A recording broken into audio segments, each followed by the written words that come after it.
What's going on, everybody? Good to be here tonight for our July live stream. July Live. But yeah, we're going to be hanging out, taking it pretty easy tonight.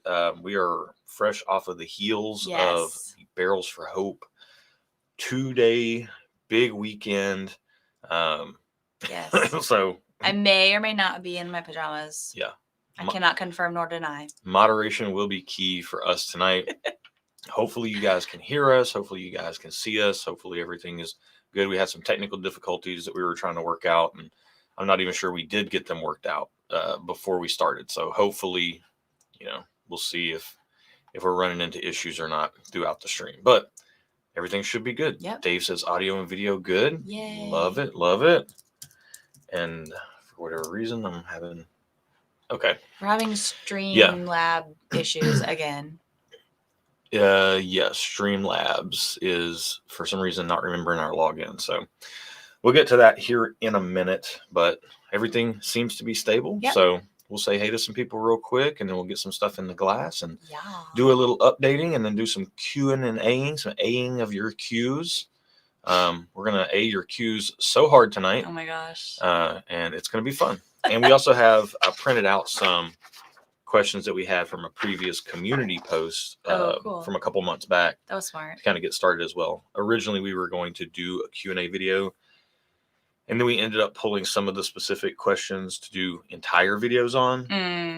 And then from there, it was like, okay. We just didn't get around to making a video. So here we are. Good YouTube live stream content. Yeah. So cheers, everybody. Good to see you. We got Dave in the house. Kim and Mark both here saying cheers all. I'm wondering if Kim and Mark are on the road or if they've stopped halfway. Yeah. They were traveling back from a Barrels for Hope event today. Yeah. 12-hour drive. So I wonder if they split it up. I think they were undecided last I talked to her. I ended up being quite late hanging out with Kim and Mark last night. Party animal. I stayed up late for me, but I did not stay up as late as you. But I stayed up past midnight. It was this morning when I went to bed. Yeah, that's which very is late for you. Very late for me. Mm-hmm.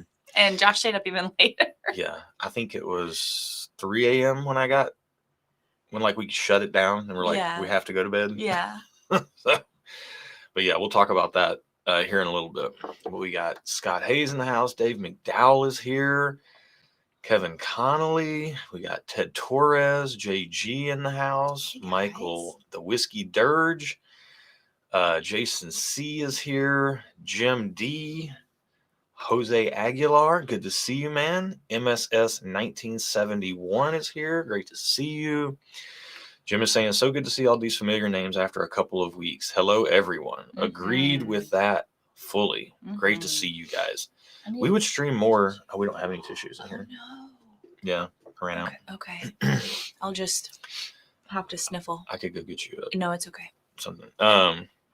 James Lay in the house. Dave McDowell, I said. Yeah. Veronica is here. Hey, guys. Hello. Check her out. Call me V. All right. I like this. Michael's sitting on the front porch with a cigar and a glass of the Stuff and Whiskey Dark Arts pick. Madeira finish cuts through the cigar nicely. Love to hear it. Not a cigar guy, but I could see that being very much in that vein. Mm-hmm. Rod's here. He says, question, new to the bourbon world. What are your thoughts on J.W. Dan?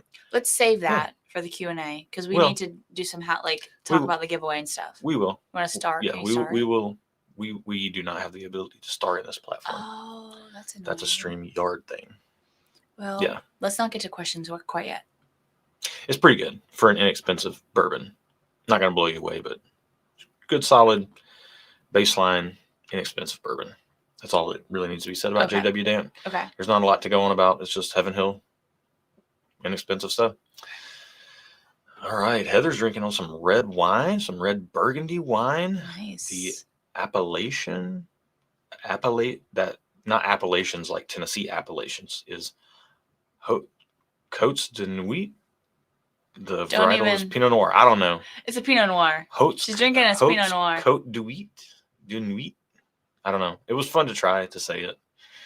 My voice also, I can feel my voice is a little bit strained. You're a little scraggly.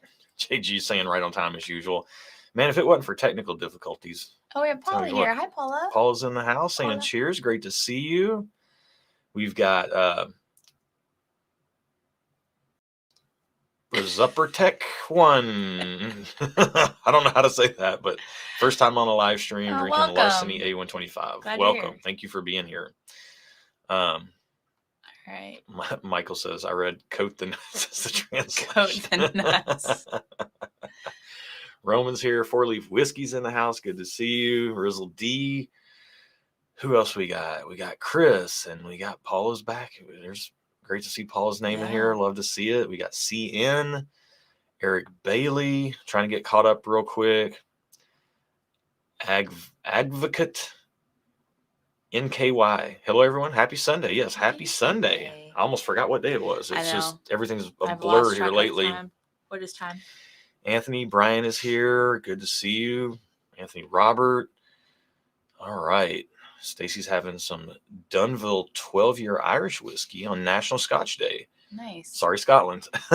Paula says Josh making it weird already. Yeah. I just saw that. That made me laugh. The stream seems stable. The host, meh. Yeah. Speak for yourself, this guy. Josh making it weird already. I'm gonna be honest, like it's been a whirlwind like 3.5 weeks. I've been on vacation for most, and Paula knows this, but just for everyone, I've been on vacation from work for most of the month of July.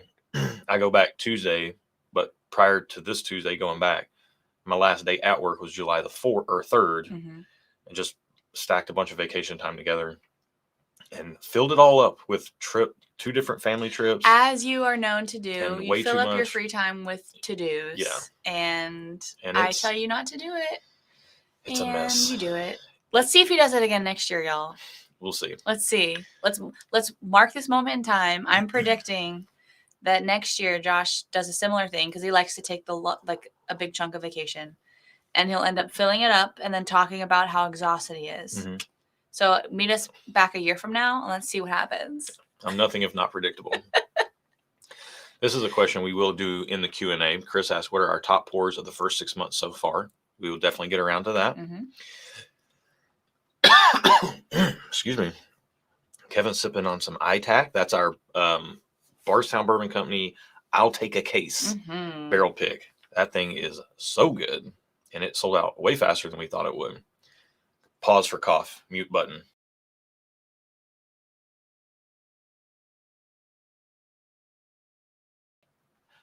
All right. Got something caught in my throat already.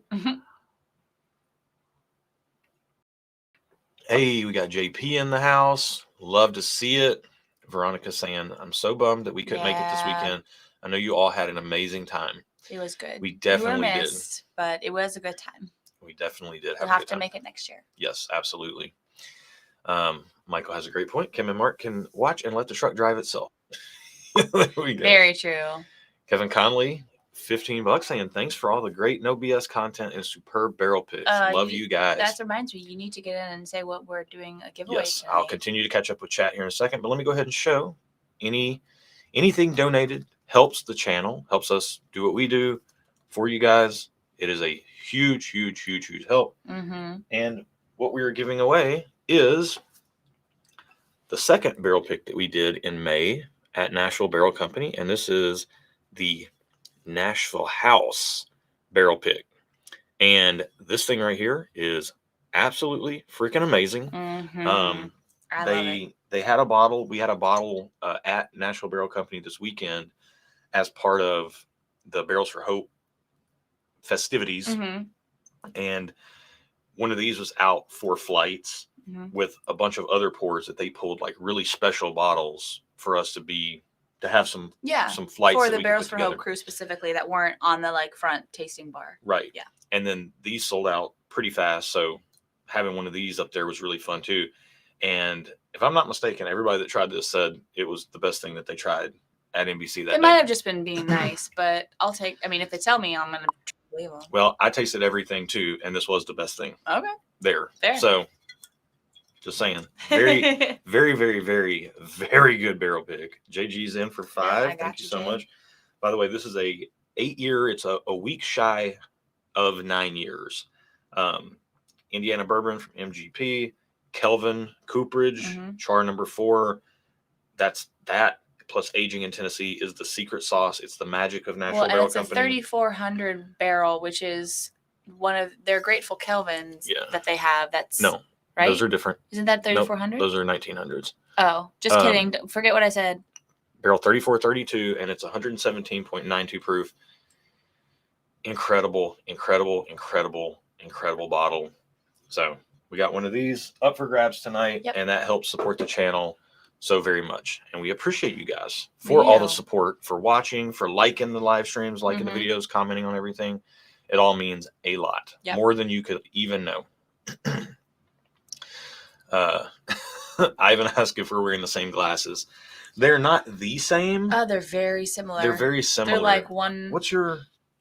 We got them from the same place. Mine's 0513. 0583. Okay, very similar style. They're from C. I got the mine company CSEE and C Eyewear. yeah, And they're very close. I got mine, and then Aaron copied me. Well, I have had. First of all, I've been blind longer than you have. Sure. And I needed my prescription updated, and so I got a prescription update.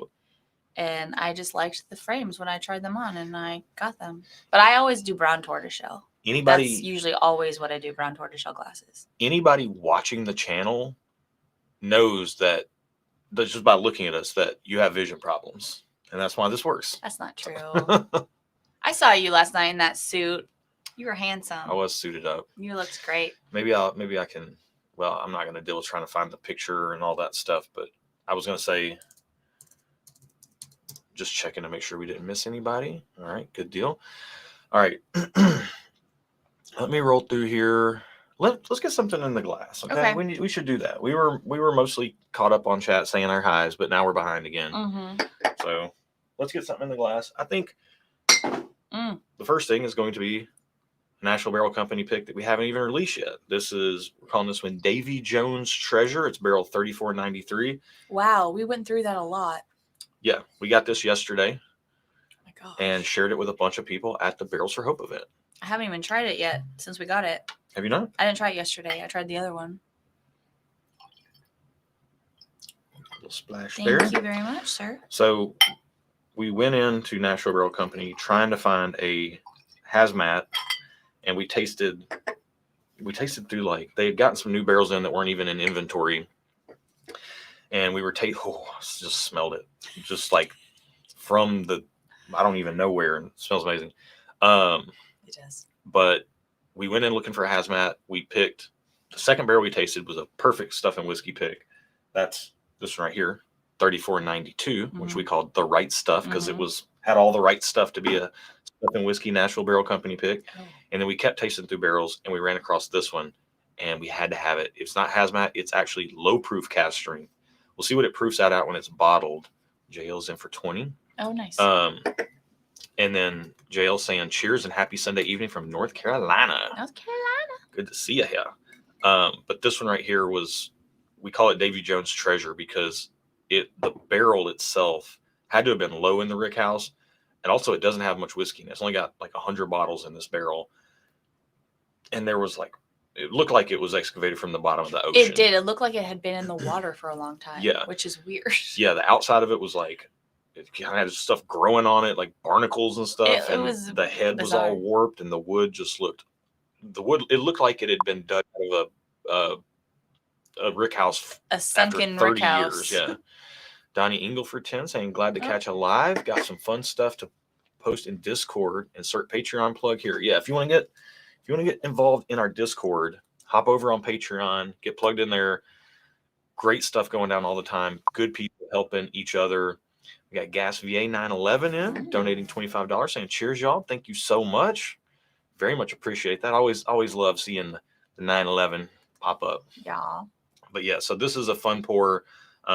And we'll taste the other one as well. We'll taste 3492 as well. But all right. And we'll taste some other stuff. Let's cheers so I can start drinking. All right. And cheers. Then cheers. Cheers to you guys. Bloop. And then we can start maybe answering a few questions. Mm-hmm. Yeah, let me make sure I didn't miss anybody. I was just trying to get caught up here in chat. Just seeing some names. See customer in here. Good to see you. JL, Ted Lopez, Randall. Man, all right. I'm going to try to just, I see so many names. I wish we had time to shout you all out. Domingo Corona in for $5. Thank you so much. All right, I'm getting it. I'm sorry, I'm getting my spreadsheet all organized here so I can properly see on my laptop. Did you get Domingo? I will. Okay. I literally said I'm sorry. Hold on. All right. Let me make sure I didn't miss any questions. I wanted to get back to that one question that I had in the chat. The thing jumped on me. Chris Stevenson in for $15. Thank you so much. Ooh, I see some good questions here in the feed. Okay. Well, let's get. And by the way, it can be whiskey questions. It can be personal questions. Obviously, you guys know we're a family-friendly over 21 whiskey channel. Mm-hmm. So that's what I like to say. Yeah, let's make sure we keep everything cool here in mixed company. But yes, let me see. I can't find it. Where was the question that I said it was like the best things we've tried in the first 6 months this year? I mean, you can just answer it. Yeah. Well, I just wanted to highlight it so people that are rewatching at least know. Gotcha. That makes sense. Okay. All right. I'm just scrolling all the way back to the top. I'll try to find it as I slowly, kind of quickly scroll down here. Right. I know it was right through Domingo here. And I got Chris Stevenson. Thank you. Oh, you got it open over there. I have. Oh no, that's okay. I got you. I have PayPal. I got you. Because they use their real names on PayPal, so I know who to. Okay. Who to say? We're good. All right. Okay. So here we go. Chris Kager or Kager, I'm assuming Kager, asked, what are your top pours of the first 6 months so far? We did do a video on this, and I would definitely recommend watching that because I don't want to leave anything out. But just like some of the notable things that we've tried this year, most recently was last night. You weren't here for this, but the Russell's 13 that's released. Typically, we are not Russell's 13 fans, but Russell's 13 released, and man, oh man, Hop Smo donated $5. Thank you so much. That Russell's 13 is legit this year. Very, very, very legit. When did you try that? Last night. No, after. Oh, after. Yeah. Whoa, Jim in with massive generosity saying cheers and welcome back from some well-deserved time away. Thank you so much, man. Thank you. That's 20 entries. Incredible, man. Thank you so much. Ivan in donating 10. I'm going to think about the other pours that I have as notable this year. 2 chances to see if you guys can continue a streak of absolute gems I've enjoyed recently on your advice. Hey, our Nashville Barrel Company picks, I don't think they miss. Yeah. We don't miss with them. Paula Schmidt in for $5. Thank you so much. Okay, hold on. I'm falling behind. I'm so slow. I got to speed up. Well, we have a log there and here that we can always check back on. Yeah. It is nice that they don't they do the pop-up one after the other. Ooh, and then cash in for $5 saying, do you get your truck back on Tuesday or do you break in a new one? So I'm a tractor trailer driver for UPS, if you do not know. And the route that I run, that truck is assigned to that route. So I should get it back unless somebody's torn it up in the last 3.5 weeks, which could happen. You never know. Those crazy drivers. Hey, McBoiler in $10. You had me at NBC and coffee with the Nashville house from Veronica. Love to see it. Man, there's something really special to me about low proof cask strength.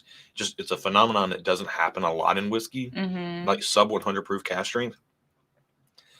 And I don't know, I typically do like a lot of proof, but I've really, really enjoyed some of the low proof cask strength things that I've tried over the years, like the 17-year Wild Turkey bottled, not the bottled and bond, that's 100. The 17-year that's not bottled and bond, amazing. Some of the Remus Gatsby's have been amazing. Those are sub 100 proof. So Roman in for $5. This is really flavorful. Yeah, it's incredibly flavorful. Do you remember what it proofed at when we tried it? It was like 96 or 98 or something like that. I would guess it was like 110. It drinks with the flavor of 110 proof, but it's just, it's the concentration of flavor of 110. There's not heat like 110, but it definitely, I wouldn't pick it up for a sub 100 proof. Mm-mm. That's really impressive. I hope it stays that way once it's Man, bottled. it's so concentrated. To round out, I want to answer Chris's question. Okay. Quinn in for 20. Cheers. Thank you, brother. Yeah, I'd say the Russell's 13 and Bomberger's PFG both pour. Not big on French oak, so I didn't think PFG would be a pour that I would like. So didn't seek that out. Got to try it last night. Very good for what it is. It ain't as good as this, but very good for what it is. And then Russell's 13, the Old Forester 1924 that released this year was pretty impressive. But then like we've had it blind and it hasn't really blown us away. Eric is in for 10. Thank you so much. Saying cheers. What else have we had that really impressed? We've had some scotches that have impressed us this year. Like the Ardbeg Eureka was really good. The Jack Daniel's 12 and 14-year releases are very good. That's no surprise to anybody. I'm trying to think of like general release items that everybody at least has either had an opportunity to try maybe in a bar somewhere or may have an opportunity to try in a bar somewhere. We're all about single barrels. So that's where most of our money goes. And, you know, if you don't have one of those or know somebody that has one, then you're never going to find it in a bar or restaurant. So you're never going to be able to try it. So I'm trying to think of some more broadly things. James did a donation for the giveaway, but he also had a question that we need to answer. Okay. I will be getting to it. So, no, it's not going to show up on here. Can you just, oh, is it on the, it was on the pop-up. Yeah. All right. Let me pull it up. So yeah, I mean, that's like some of our top things that we've tasted this year that have released this year that are general release things. Just because they're general release doesn't mean like what I'm trying to say here. Some of the best things we've tried this year are either single barrels or things that weren't released this year that we just so happened to get to try. Like we had that video where it was the 2009 George T. Stagg. Incredible. At the Barrels for Hope event this past weekend, we got to try a 1969 Old Crow Chessman, which was phenomenal. You didn't like it. It was fine. I wouldn't call it phenomenal. I'm calling it phenomenal. James did ask, my wife wants to know where Erin got her shirt. She wants one now. stuffandwhiskey.com. It's and there. Erin's Cozy Corner. Yes. That is where I got this, and that's where you can get it too. All right, I'm going to try to scroll down and catch some questions, make sure. And I'm way behind in chat right now, so I'm going to be just targeting the questions. Scott Hayes, $25, saying cheers. Thank you so much. All right, we're going to be on our Q&A rolling train now. Are we? Yes. Chris Kager says best $25 and under bottle. Found a couple recently. Price per volume, it's not under 25, but it's a $30 liter here. It's Early Times Bottle and Bond. That's probably my favorite sub $25 pour for 750 milliliters of fluid ounce, whatever. 750 milliliters of bourbon. That's probably my favorite. Yours would probably be Early Times Bottle and Bond. You like Early Times Bottle and Bond or not? That's what I just said. Yeah. Evan Williams Bottle and Bond. You like Evan Williams Bottle and Bond a fair bit. I'm not the biggest fan of Evan Williams Bottle and Bond. A little bit more earthy, nutty than I care for, but Erin likes. I do. Erin doesn't like as sweet of bourbons as I like. All right, let me see. Eric, thank you, by the way. I just noticed this. He says, really enjoying your content, and he's enjoying an Old Fitz 7-year straight bottle and bond. Nice. Yeah, we tried the old. I think that could go in one of our notable pours that have come out this year, just because neither of us really love weeded bourbon, and we don't typically love the Old Fitz line unless it's some of the much higher aged ones. Yeah. And the Old Fitz 7-year is a really solid pour. I was really surprised at that pour. JL said the like button's feeling left out tonight. Yeah. Smash the like button. It helps. Get after it. It actually really does help because YouTube sees that people like it and then they'll recommend it to people. Because sometimes YouTube won't even recommend videos to people that subscribe. Mhm. It's weird what the algorithm does. It's weird. Yeah. My brother in brown, Todd, hopefully you've been holding up all right out there in the weather and the heat. My fellow UPSer, I saw another, and here we go. Right thereafter. 19 Red Dove Nice. 59. Hey guys, fellow UPSer here. Love your channel. Nice. How long you been there? I've been there for 23 and a half years. So It's been a minute. the last 12 have been in feeders doing tractor trailer. It's been a minute. All right, let me see. There's a question. There's a great question right here. I love this question. Wilderness says, is there a good entry into Kentucky Owl? I've always wanted to try it, but every bottle is expensive that I have found. Honestly, I would not buy Kentucky Owl bottles unless you have tried them. I would much like $5 on Patreon will get you in our Discord tier, and you could just find somebody to trade a sample with, maybe something you have that they want to try, or something maybe they got a Kentucky Owl and they could send you a sample or two. You could trade some stuff around, and for like $5 on Patreon to get into Discord plus postage and some sample jars and some time, you could try Kentucky Owl for less than you would even find it for a pour in a bar probably, and find out whether it's kind of up your alley or not. I'll say they're smaller bottles like the Wise Man and stuff. Like I wouldn't even bother with those. The bottles that look like that bottle right there, that's batch 12. Those are far more worth looking out for, but they're very expensive. So maybe try to catch them if you can find them like on sale, or if you have a Costco membership and you're able to, find something there. Stuart with a great question and $25 super chat. Thank you so much. Says, where's the collared stuff and whiskey shirt? I'm sorry, Stuart. We'll get it up. I will get it on the website. I know Stuart specifically has asked for it, and I told him I would do it, and I've dropped the ball. Yep. I'm sorry. That's on me. That's on me, Stuart. I'll try to take care of it this next week. Yeah. Oh, this is good. Ayad Braun, maybe, says, you taking that buyout and retiring early? Yeah. Just LOL. Yeah, that was the buyout thing was super funny. So no, the answer is no. Yeah. All right, we are where we were because I just saw the glasses question. What happened with the glasses was I got these, and then Aaron tried them on, and I was like, wow, you look really good in those glasses. And then if your husband says you look really good at something, of course you're gonna get it. And I also needed a new prescription because I'm blind as a bat, and I need these to see. Like if I took these off, obviously, and we're blurry. Like I don't have my contacts in, and I'm looking at us on the screen, and I just see like a blur of blue. How many fingers am I holding up? How many Can you get in the screen? I'm trying to show that. How many fingers am I holding up? Okay, well I can see that's 3. Okay. But as blurry as they were right there, it was probably what it looks like to you. It looked like 3 sausages. Okay. Here's what it looked like. That is that what everything looks like to you? My fingers right there.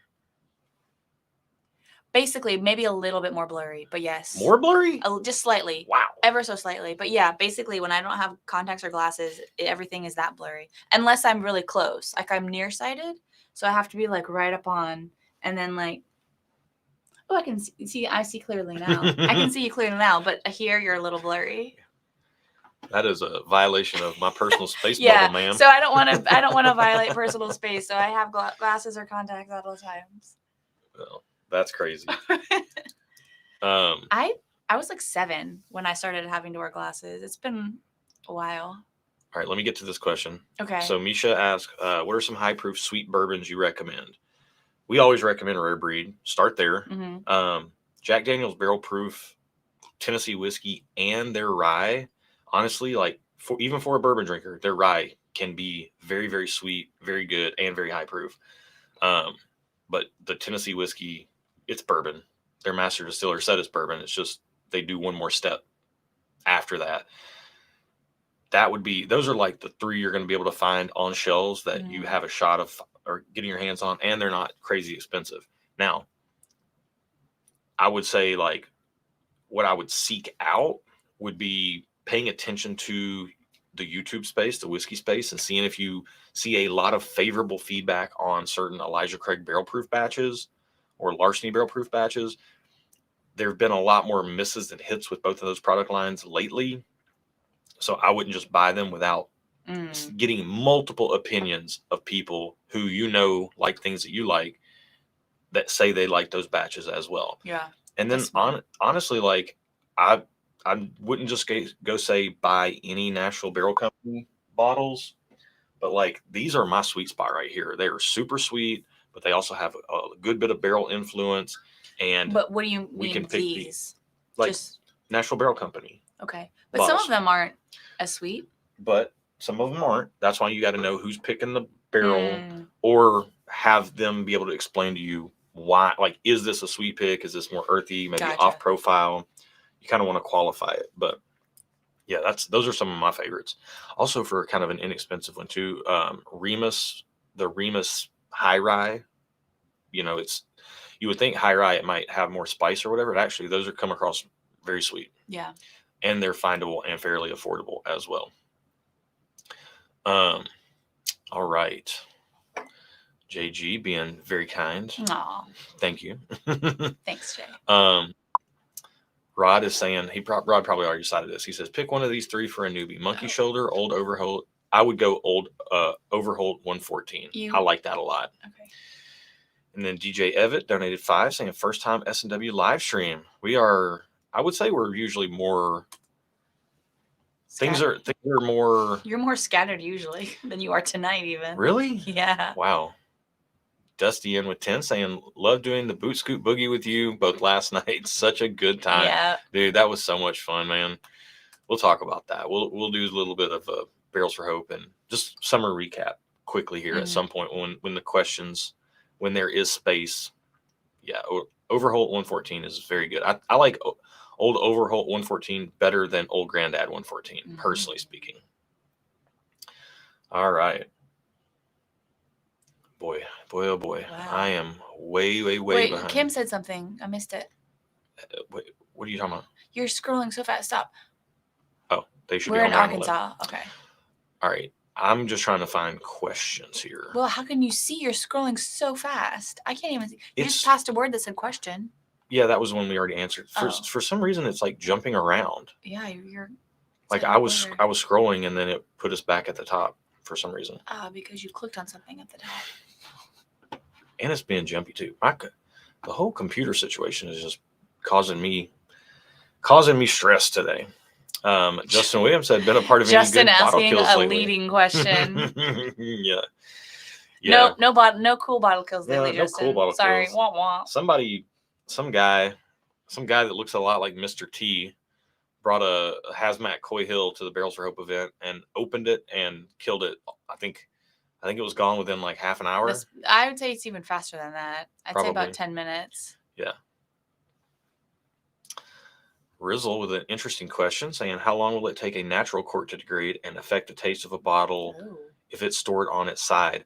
I don't know the answer to that, but I definitely do keep all my bottles upright. No, yeah. It's not going to happen in like a week or two, but I would not want to push it much more than like a month or so. Like if you were moving and they had to be laid down or something and they were in storage for like a week or two, I wouldn't be too worried about that.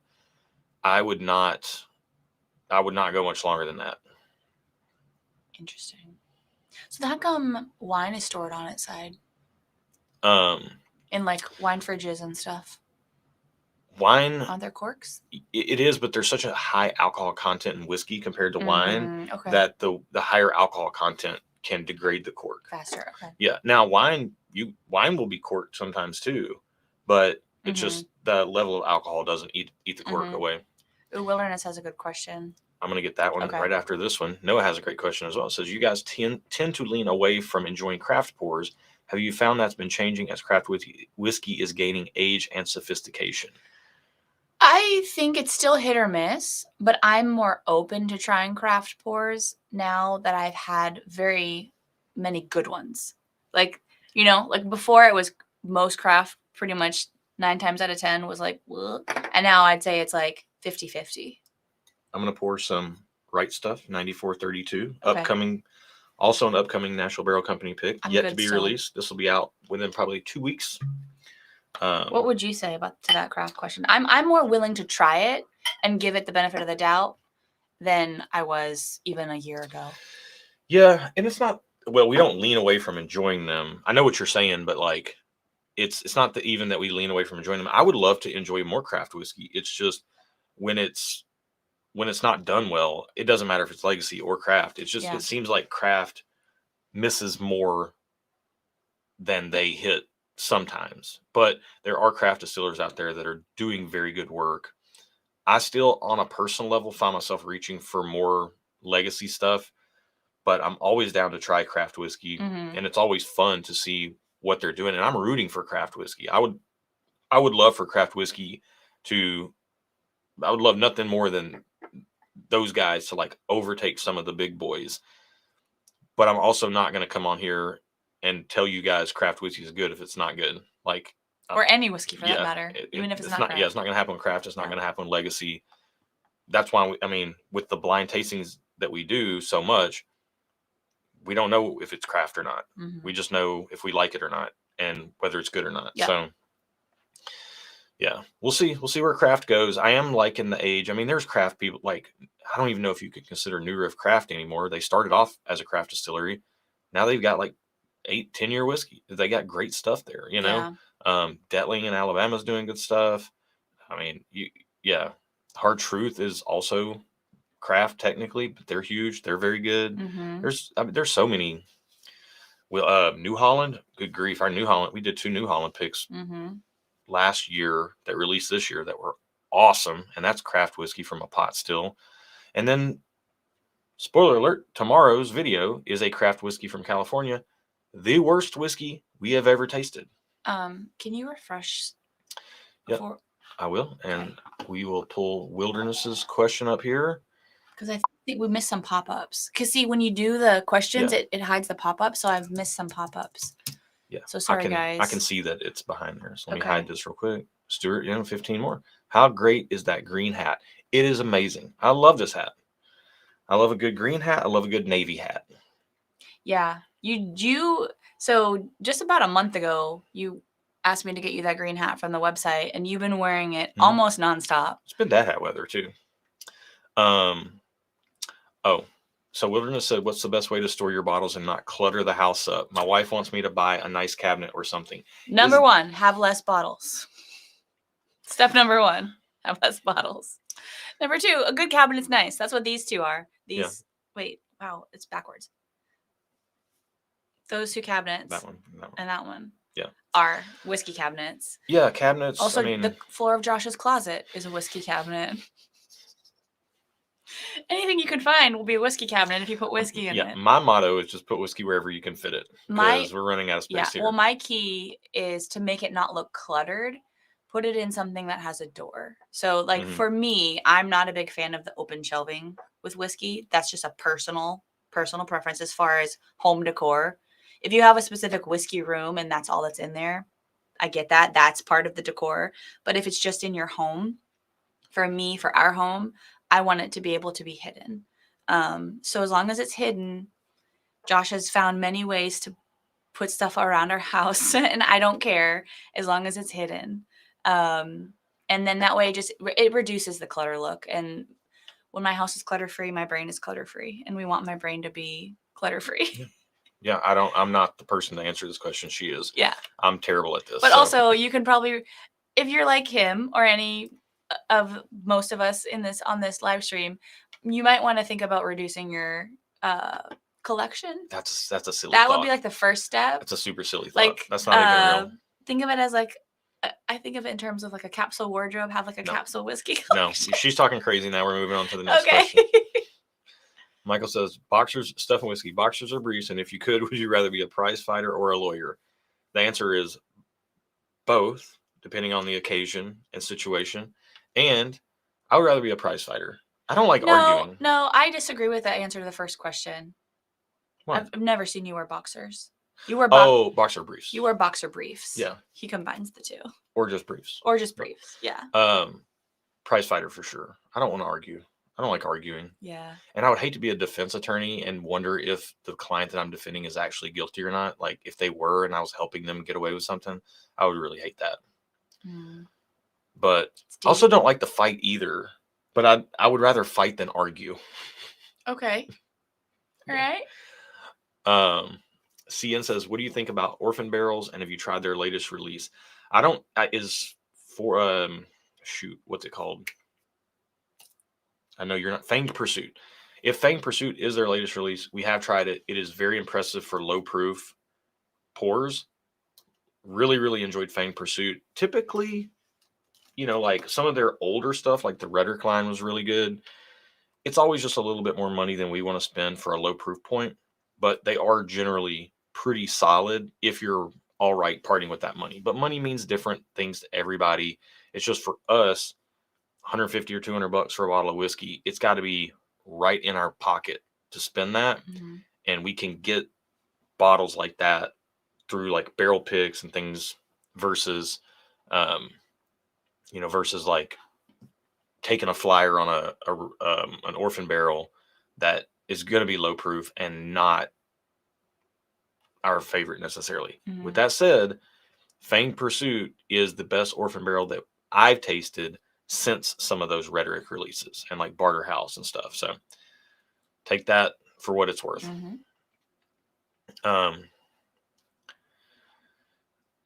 This is a very interesting question. It's a bit specific, but there's a more general application here that I think is a good, which I want to answer quickly so we can try to get caught up. But James says, just found out my Jack Daniel's single barrel proof is a 1-09. My local store has 2 more for $65. That's a specific part. Here's the general part that should apply always. I love my bottle. Should I back it up and possibly take both? What's your thoughts? Number one, everything's always first come, first serve. So I would not, if you love that bottle, the likelihood that there will be other Jack Daniel's bottles that you will try and you will like, but will you like them more or less than this one? Only you can determine that. My general rule of thumb is if you get a bottle, my general rule of thumb really is like, if you're buying something, it's almost worth buying 2 of them. So if you love it, you got to back up. And then if you don't love it, then you can trade that bottle or something like that. And people are helping people like that on our Discord all the time. But if it's in a local store and you buy it and you try it and you love it, I would go back and get 1 or 2. And I wouldn't make any bones about taking the last one, because you love it. And then you can take that bottle, you can share it with other people. You can use it to create memories. It's amazing. Like, that's what whiskey is for. So to answer the question, yes, it would be worth it. If you like that bottle and they have more of the exact same run. What is it called? Bottle number? Like the exact same bottle. The exact same barrel. Yeah. Then yes, Josh is like highly pro that. Do that. Because you like it. It's a known quantity. Right. Yeah. And I would rather have a backup of a bottle I knew I loved, like a Jack Daniel's single barrel, than to not buy a backup and then drink the one that I had and then go buy another one months down the road. And it's from a different single barrel and you don't like it as much. And you don't like it as much. Yeah. It's like, or you might like it more, but that's a risk, Right. You might but there's a difference between like and love. He said he loved his. So if you love it, I would go grab another one. If you love him, set him free. Yeah. Noah asked if we've had Conviction Bourbon yet. He has a single barrel cask strength at 100 and a previous honey finish cask strength at 90.4. Have not had Conviction Bourbon yet. No. Roman asked, what's in my famous old fashioned? This is, so it's there. We have a whole video on it in the channel history. Go check that out for like the full details. But basically everything is to taste. But basically I like using like 100 proof, kind of like Heaven Hill bottle, like JTS Brown. That's what you normally use. JW Dant is a good one as well. You can use Evan Williams Bottle and Bond, Turkey 101, something in that range. But it's basically like 2 to 2.5 ounces of that, 2 to 4 dashes of Angostura bitters. I usually do 3 aromatic bitters, a little just splash, maybe like a 1/4 ounce of Grand Marnier, 1/4 ounce of maple syrup to 1/2 ounce of maple syrup, depending on how sweet you like it. But I find a 1/4 of an ounce works very well. And then a Luxardo cherry with a little cherry syrup in there as well. And then just from the jar. Yeah. And then hopefully I have oranges and I can like express a peel and rub it around the rim and garnish it and all that stuff. But if I don't, it's still very good without it. But yeah, I usually go like 2.5 ounces of bourbon, 3 dashes of aromatic bitters, 1/4 ounce of Grand Marnier, 1/4 ounce of maple syrup. I feel like I'm missing something. It's in the video. You can check it out. Can you want to talk about the giveaway that we're doing real quick? As I'm refreshing the page. Yep. As you're refreshing the page, you see the ticker at the bottom. So somebody is going to be winning this right here. This released back in May. This is our one of 2 Nashville Barrel Company picks that we did. And we had 24 people helping pick this barrel, or 22 people helping pick this barrel, 24 with ourselves included. This is a slam dunk whiskey right here. I love this thing. It is so good. I hate to give a bottle away, but it helps support what we do. So, and it sold out pretty fast. So you are like 30 minutes behind on chat on questions. Can you? Yes. Do just a little bit faster thing. As you just distracted me. All right. I'm trying to keep you on track. Okay. Pablo asked. That's what I'm doing. Pablo asked, what are our thoughts on Ben Holiday, Sweet Wheat Bottle and Bond, Penelope, Bardstown Origins? They're all right. Like I'm trying to think how to say this. Like what we love the most in whiskey is like barrel picks and like those bottles that are amazing. And we also really like the high value bottles that are like your Early Times Bottle and Bond, your Wild Turkey 101, your Rare Breeds, things like that. So like, it's almost like in the corporate world, like middle management is going away. So it's like, we like the higher end stuff and the lower end stuff. All that stuff right there is like kind of an in the middle type of thing. So unless it's a specific barrel, we've had some great Ben Holiday barrel picks and may go do one ourselves at some point in time. But we haven't had any of their shelf products that have really blown us away. The best thing that we have had in that lineup right there is the Ben Holiday Rickhouse Proof. We did like that. Not the weeded one. 4 Leaf Whiskey in with $10. Thank you so much. All right. Let me check for questions.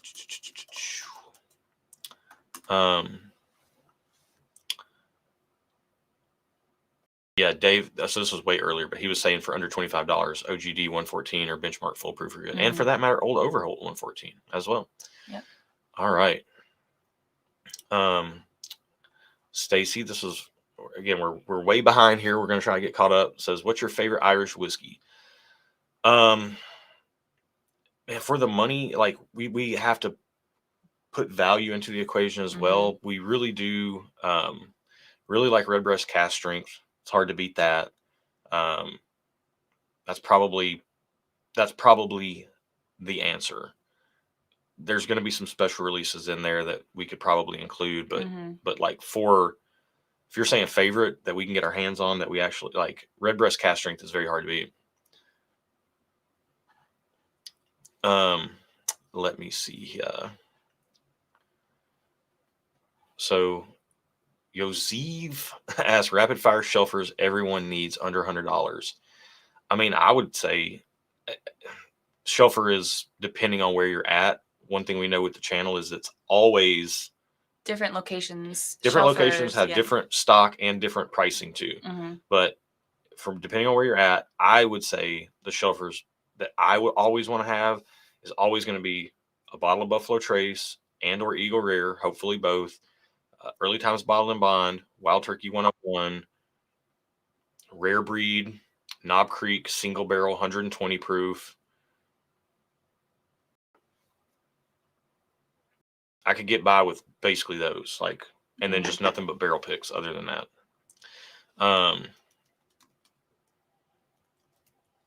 The Rattler in and Larry Lupori. Thank you guys so very much. I missed. What was how many entries did the Rattler get? Let me refresh over here. That. I was slow. And while I'm doing this, I will answer. And by the way, I'm answering a lot of these. If you're new here, I'm the whiskey nerd, so I get to remember what I like. I also get to remember what Erin likes because she's not a whiskey nerd. She does not catalog information. So if you're asking me favorite something, Josh will know. I won't know. Yeah. So Josh is going to answer. My answers will include answers for her as well because she just doesn't. No, she doesn't shop for whiskeys. Yeah. Eric asked thoughts on must-have $30, $50, and $100 bottles. Less than. Yeah, I mean, I think we just hit it on the head. Like under $30, I'm buying Buffalo Trace, Wild Turkey 101, Early Times Bottled and Bond. For $50, I'm buying Rare Breed. I don't need anything else. Knob Creek Single Barrel is $60 in our market, so that's close. Mm-hmm. And then $100 bottle, cool barrel picks that are fun. Yeah. Maybe I would put a good Elijah Craig barrel proof batch in there as well, but they're not all good. Like the last one I really liked was C923. I've heard B525 is pretty good. Haven't tried it yet though. All right. Broski Bear asked, have we done the Sagamore Ryes at all? Yeah, we did our Sagamore Rye barrel pick ourselves. We really liked their double oaked rye. Yep. The port finish is really good. The sherry finish is great. Love the sherry finish. The 8 and the 9 year releases have been absolutely excellent, slam dunk value bottles, and just really good whiskey. Mm-hmm. Definitely like what Sagamore's doing.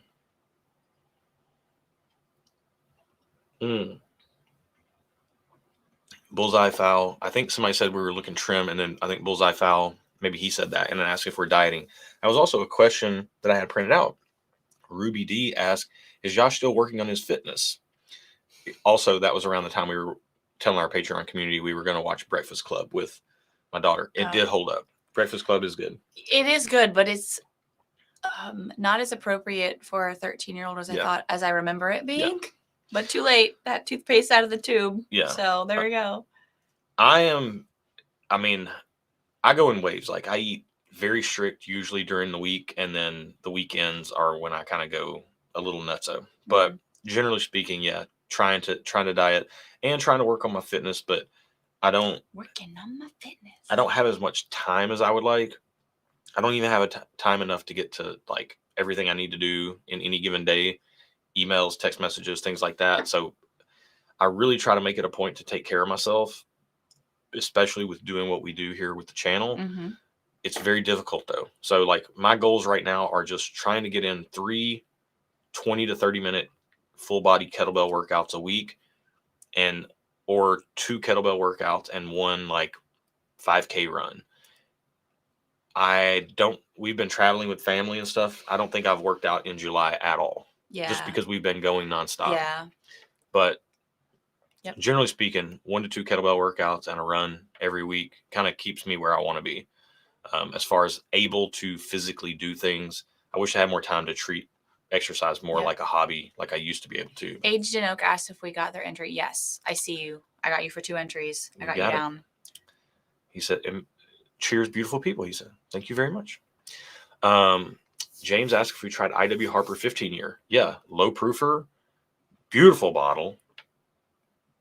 Price, yeah. Printed question from Leonard Skinner asked, how did we meet? And Anthony also asked how we met. There is a long story to this, but just to keep it brief, because how do we do the brief version? Because a lot of people have heard it that have been around for a while. Yeah. We met through photography. I was a wedding photographer. Mm-hmm. Aaron was new to town, looking to assist. I had been a wedding photographer in another state, moved to Tennessee, and was looking to assist wedding photographers because I got a corporate job. So I wanted to still do wedding photography, but like on the side. Right. And so we met up, but never ended up working together. Years and years and years went by, and then just call it whatever you want, the universe, God, whatever. Mm-hmm. I think God brought us back together, made our paths cross again, and we went out, and the rest was history. Yeah, and we never stopped hanging out. Yeah. Ooh, this is a big. Broski Bear asked, which celebrity death are you feeling the most? Malcolm Jamal Warner, Ozzy Osbourne, or Hulk Hogan? Man, I grew up, probably the answer is you're probably not very close with any of those. Well, Malcolm Jamal Warner was on the Cosby Show. Yeah. He was the big brother. Yeah. So I did. That one, yeah. If any of them hit me at all, it would be him. But even then, like I haven't followed him recently. So, you know what I mean? Celebrity deaths really don't hit me too hard usually. Chris Cornell that one got me a little bit. And Robin Williams, definitely, that one was rough. But of that, definitely Hulk Hogan. I grew up watching the Hulkster. I loved Hulk. I loved Macho Man. I loved Ric Flair, and I loved Ultimate Warrior. I was more of an Ultimate Warrior guy than anything else. Nick said, more YouTube collab live streams, please. Dustin Kalen stream was awesome. Yeah, we will definitely do more with Dustin and Kalen. We'd love to do more with a bunch of different channels, but we only stream once a month. And like, we want to hang out with you guys too, you know? Yeah. So, yeah. All right, scrolling and scrolling and scrolling. Another conviction question from Broski. We have not tried conviction. Christian asked if we tried J. Riger. I have tried one of their things. We've never tried it on the channel though. Pretty solid. It's Missouri bourbon, I believe. Oh, yeah. interesting. If I'm remembering correctly. Mike asks or says, isn't Kentucky Owl sourced? Yes. Sourced and blended from a variety of places. Written asks, where do we prefer to enjoy our favorite pour? Like location-wise? In our house is always the answer. Or in someone else's house. This is my life. Yeah. I like being home. Or with or in someone else's house with them. Or having people at our house. Yeah, generally speaking, in my opinion, I love having whiskey here in the house or at somebody else's house when we're just hanging out, having good food, good whiskey. Yeah. Or with friends somewhere. There's not like a specific location. But yeah, we're definitely both homebodies. So that's the answer. Yeah. James asks, what hard truth should one start with if never tried? If you like bourbon and higher proof, try the Hard Truth Caramel Malted Rye. It is so bourbon adjacent and so very good. And it's like 1 teens, very, very good. If you like lower proof, but still a lot of flavor, I would get the High Road Rye. The High Road Rye. I do know that because that shocked me that it's like 94 proof. Look at me. 93 or 94. It's one or the other. I'm knowing stuff. It might be 92. Okay, well, it's close enough. I know stuff, some stuff, and that one shocked me how flavorful it was for the proof point. So I was impressed. Yeah. So yeah, we are Hard Truth fans. We do like their ryes more than their bourbons, and I'm a bourbon guy over rye, but I like Hard Truth rye quite a bit. Quite a bit. Especially the caramel malted rye, the regular sweet mash rye batches that they do, and they got some great barrel picks. All right. This is when I was talking about reduce your collection. Yeah. Man. I know that's a hot take, but if you want to get rid of clutter, have less stuff. It's as simple as that. I'm gonna wrap. Can I rapid fire some real quick? Just to try to get caught up. I'm not even gonna show them. Can you rapid fire? I'm not gonna show them on screen. I'd be interested to see if you know how. Well, I could already answer 2 questions in the time that. Well, because I doubt your abilities. Okay. Prove me wrong. Go.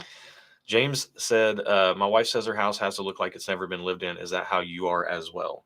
No. I would say no, but we keep a tidy house, but it's, yeah. MG says they got a bottle of Kentucky Owl Takumi edition. Have we tried it? We have tried it. I think there's so many like weird little additions from Kentucky Owl that I don't remember if we tried that one or not. I don't know. Don't look at me. Yeah. I don't remember it. I don't remember loving it or hating it. Like I felt like it was good whiskey. And like with most Kentucky Owl things, I wish it were like half the price. Rizzle D asked if I smoke cigars. I do not. So I know pairing, like the pairing and all that stuff I just don't like smoke at all. Like it really bothers me, like respiratorily in my eyes and stuff. I'm not even big on bonfires or things like that. You said you're not even going to show them on stream. Magic Talking Taco says Polar Explorer or Polar Speedmaster. Which one are you taking? I'm a huge Speedmaster fan, but something about if I'm going Speedmaster, I'm going classic Moonwatch. I would go Polar Explorer in that circumstance. All right. Let's see. Cian asked, what's our favorite age range for whiskey? For bourbon, I would say 8 to 12 years is perfect. 7 to 12, I'd even go 7 to 13. I don't think about age. I Just truly don't. It's just a number. Just a number. Yeah, I would say I really, I mean, I've had some amazing 4 and 5 year stuff, but by and large, 7 to 12, 7 to 13 is a good pocket. Probably 8 to 12 if I'm getting more specific. But then some of my favorite whiskeys are like 15 plus years old. So, and then Scotch, I tend to like, 10 plus years there. Ryes, I tend to like same as a bourbon range. So, yeah. Kevin Rhodes said he'll be in Nashville in the middle of August. What stores do we recommend checking out? Nashville is not, you're not going to find stuff sitting around unless it's at secondary pricing or even really realistically above secondary pricing. You got to have a hookup here to get anything. So the best thing to look for in Nashville are barrel picks. And even then, you got to go to the right stores. I would recommend checking out Midtown Court Dorks. They do good barrel picks and have a great selection, including international whiskey. Definitely check Midtown Court Dorks out. If you're willing to pay way more money for a bottle, check out Mr. Whiskers on the west side. But yeah, Midtown Court Dorks and Sinkers in East Nashville are probably going to be two of the best stores you can quickly get to, as well as our local store, Nashville Daily Spirits. They do awesome picks. Most stores here will have samples open that you can try from their barrel picks before you buy them. So that's what I would recommend. All right. So Jay is saying 754 timestamp. That's where I'm at right now. And it's 8:08. Just turned 8:08. Also, do we want to say what time are we doing the giveaway? We will do the 8:30? giveaway. Central time? Sheesh, I don't know. Josh, we talked about this. Yeah, 8:30 we'll do the giveaway. Okay. 8:30 we'll do the giveaway. And then we're gonna end the stream. Right. Yep. Noah asked, we tend not to like wheated bourbons. Is it the same for wheat whiskeys? Yeah. Generally speaking, we like rye-based stuff because there's that. It feels like if you take the rye out, there's something missing to us. Aaron likes rye whiskey. I do. And I just prefer the fireworks of a rye in the mash bill component somewhere. In a bourbon mash bill. Yeah. Now, there's great wheated whiskeys out there and wheated bourbons. William LaRue Weller, love William LaRue Weller. But it's harder for wheated whiskey and wheated bourbon to hit us great. Brian Cubera asked if we've done any cognac or Armagnac videos. We have not. We have some in the pool, just hasn't popped up. Hasn't popped up yet. Yeah, that's the luck of the draw. Dude, did it jump back? It jumped back to 741. Yeah, it did. That was weird. Why is it being weird like that? Gas VA 911 ask any chance we ever do a barrel pick with Hard Truth or Middle West? We've done picks with both of them in the past. We've picked a Hard Truth and 2 Middle West barrels, and we were going to go to Middle West this fall, but it ended up not working out. And we're trying to get back to Hard Truth soon. So I would love to go to Middle West. The answer is undoubtedly yes. The answer is yes, we have done them, and yes, we would like to do some more. We've done them once. We'll do them again. All right. Let me see here. Ooh, Donnie asked, in Cosi or Sabenza? I'm in Cosi all day. You have a Sabenza, don't you? I'm a Sabenza guy. I know this. Yes. Because I know pocket knives. Yeah. I like them. I like them all, though. No, I like them both. And Jay's comment, Aaron met Josh in a butt-kicking contest, and they kicked it off. All right. Trying to see if we have any more questions. And this is interesting. I like the non-whiskey questions. Jeff asked, who's your wolf pack? Meaning, which 3 living public figures would you like to go on a 24-hour bender with drinking awesome bourbon? Living public figures. I would have to think about that. Yeah. Living public figures. Well, I think it depends on if you're drinking a bunch of bourbon, like, what do you like to do when you drink bourbon? And I like to just hang out and talk and chill out. Yeah. For me, it would be, the first person that comes to mind is Theo Vaughn. Okay. He's a comedian. He's hilarious. Okay. I don't know the answer to this because I don't. Theo's sober, by the way. So he would. Oh, he would never. Yeah. But so keep that in mind. Yeah. Yeah. And this is just more of what personalities would you like? Let's pretend that you wouldn't be messing him up. Yeah. Man. I don't know. it would be interesting to hang out and talk with Joe Rogan. He's good at talking to people for very long periods of time, so that would be fun. Yeah, I don't know if I and can Justin answer Williams. that. Justin Williams. He's a public. He figure. is a living public figure. Yeah, me, Joe Rogan, and Justin Williams and Theo Vaughn. That would be funny. I don't think I can answer that question because I'm like totally blanking on public figures that intrigue me. No celebrity people at all? I'm blanking. Well, the first one that came to mind isn't actually true, I don't think.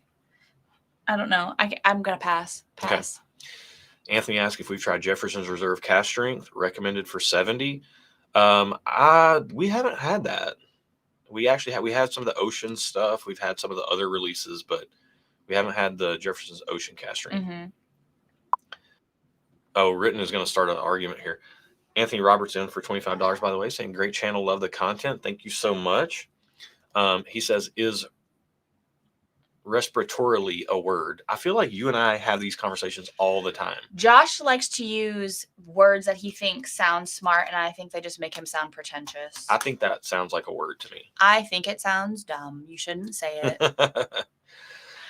So Ryan asked, have I had time to take the Porsche out lately?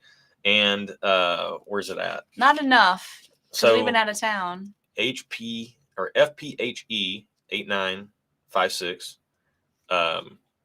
He's in our live stream sometimes. I haven't seen him though. Ask, when's the 997 getting added to the stable? Well, not a 997, went 987. Lower weight and mid-engine were the drawing factors there. Also, I mean, I could have went either way, but I wanted the lower weight and the mid-engine layout. So got a 987 recently in the last month or so. Mm-hmm. Been loving it. Have not taken it out in the last week because we've been gone. Yeah. But Erin we needed laundry detergent. She's like, hey, we're out of laundry detergent. And I was like, all right, I'll go to the store and get it, which is like 10 minutes away. And I came back 3.5 hours later because I just was going out driving. Yeah. And I did stop at the store on the way back. Mm-hmm. So. Mm-hmm. You did. So yeah, really loving that. Donnie's asking what the bottle collection count is up to nowadays. He's getting close to 900. Wow. I have been actively giving bottles away. I've been sampling bottles out. Mm-hmm. I haven't been sampling any bottles out lately, but I was sampling for a while, and then I just started giving the whole bottles away to people. I think we might be sub 300. Wow. Now. That's good. Yeah. Let's keep that train rolling. Pablo asked if we tried Bullet 12-year rye. Yep. Very good for the money. I mean, it's not great. It's not going to blow you away, but solid. It's fun to try a 12-year rye at all, much less, much less, for $50 or whatever it is. Yeah. Eric said, going to be in Nashville at the end of August. Any good places in town for pours? I mean, they're all over. A Barrel Proof is probably going to be the best place with the most pours for the best money. It's just on the outskirts of downtown. And then just, honestly, my two favorite places that I always tell people in town. Wait, Nashville Barrel Company and Southern Collective Spirits Company. Yes. Go there. That is Josh's go-to. You'll have a better time at those two places than like trying to hunt around, unless you just love hunting. And you also love being frustrated because you're not going to find anything in Nashville. Every store knows what they got. They're holding it for their regulars. Yeah. So we talked about how we met. Cian asked that, and also asked if we've been down to Louisiana lately. I've never been. Is this true? I don't think I've been to a lot of states. Louisiana is one of the few I've never been to. Really? Yeah. But I want to go to JT Mellick and do a pick down there. I used to live in Louisiana, but I was little. I went to kindergarten outside of New Orleans. But I haven't been back since kindergarten. We're almost caught up, by the way. Oh, wow. Strategery, 100% a word. Cash asked, for you, what's your moisturizing routine to keep such healthy skin? Well, it starts with being deathly afraid of the sun. Well, moisture is important, but even more important, actually equally as important, is sunscreen. In my humble opinion. But yeah, I've always, I don't do a ton to my skin, but I have, now that I'm in my almost mid 40s, I've started to do more, doing more treatment things, but good cleanser, a good moisturizer. I just use, what do we use? The Vanity Cream Light lotion, because that was recommended to me by a dermatologist years ago, because it's lightweight and you can put on a couple layers and it won't clog your skin. So I just moisturize every day, twice a day. And then I wear sunscreen every day on top of that. Even if I work from home and I barely leave my home and I'm still wearing sunscreen on my face. Yeah. So, yeah, I think that's it. And I've gotten Josh to moisturize his skin too. And he's looking better for it. I've moisturized, and I used to catch flack from my best buddy in high school all the time. Yeah. Because I would put lotion on my hands and my face because my fingers would crack in the winter. And I've always been involved in some type of manual labor with my hands. Yeah, you have. Whether it was from everything from working in tobacco fields, underage, to, bagging groceries, to working at UPS, to I've done all building office furniture. I've done all kinds of stuff. So I've always been big about that. I got you to wear sunscreen. And I would just sometimes I would use whatever. Sometimes sunscreen. Yeah, I'm still not great with the sunscreen. No, it's okay. I'm gonna pour, since it is National Scotch Day, I'm gonna pour a little bit of this, thanks to Mr. Norm Latva, Mild Turkey himself. This Bourbon 10-year 2022 special release. I will take a little bit of that. But you got a glass right there. No, I'll just use this. It deserves a clean glass. I don't want to get another glass dirty. I'm going to wash them so you don't have to worry about it. No, you're not going to wash them. You're going to leave them in the sink for me to deal with. No, the dishwasher will wash them. After I unload the dishwasher and then have to load them back in. It's a good bottle. We have a clean glass right there. Stop with the nonsense. Give me the glass. Okay, I just know how it's going to go. All right. So we had this on a recent Monday video. Nice. Ooh, that was nice. We had this on a recent Monday video as a blind sample, and we both really loved it. And we went in search of a bottle, and very, very thankfully had our dear friend Norm come through in a big way. And we also had multiple other people email us about it, which we really appreciate as well. So this right here is 2022 special release. 10-year-old Bourbon single malt Scotch whiskey, secondary maturation in ex-sherry and Amontillado seasoned casks. So, also, just another 11 minutes for the giveaway, FYI. If you would like to win a bottle of our Nashville Barrel Company pick. Yes. All right, we're basically caught up. We'll just do this last little few right quick here, and then maybe get to some of these printed ones. So, okay. CN said, "What kind of Porsche do you have?" It's a 2007 Cayman S. It's in. Why am I blanking on the name of the color? It's not British Racing Green. Emerald. It's forest green metallic. Forest green. It has a tan interior. It's like green over tan. It's love it. It's beautiful. Yeah. Dream car. Dreams coming true with that thing.